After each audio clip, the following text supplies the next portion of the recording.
सती में और पार्वती में एक अंतर भारी है। सती माँ धनवान है और पार्वती मैया गुणवान है। इसलिए पूरी दुनिया में जितने भी व्रत हैं, पूरी भारत की भूमि पर जितने व्रत होते हैं, कोई व्रत लक्ष्मी जी का नहीं है।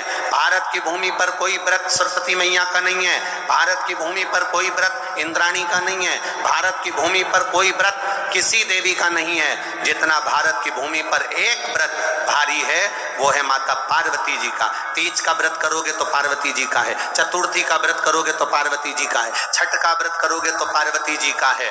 आप जितने व्रत देवी जी का करोगे नवरात्रे में तो पार्वती जी का है। भारत की भूमि पर जितने व्रत हुए नारियों के, छोटी तीज, बड़ी तीज, हरतालिका तीज, करवा चौथ, जितने चतुर्थी के व्रत, जितने तीज के व्रत, जितने छठ के व्रत, जितने भारत की भूमि पर हुए, ये सब माता पार्वती जी के हैं। पार्वती के क्यों हैं?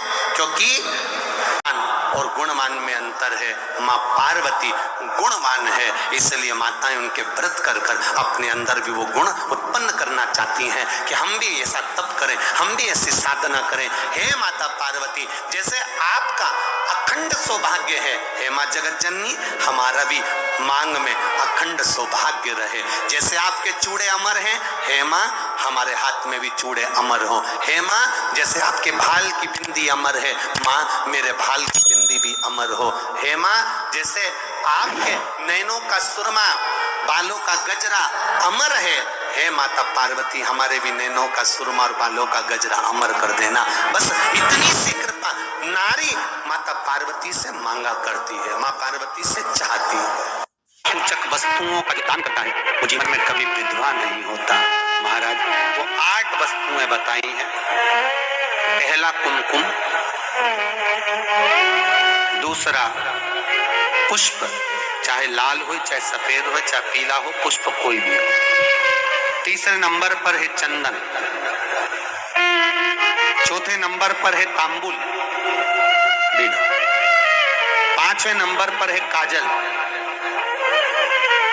छठे नंबर पर है ईख, क्या बोलते हैं यहाँ पर ईख को, क्या बोलते हैं, गन्ना, ईख। 7वें नंबर पर है लौंग, खाने वाली जो लौंग होती है, लौंग। और 7वें नंबर पर है, 8वें नंबर पर है जीरा।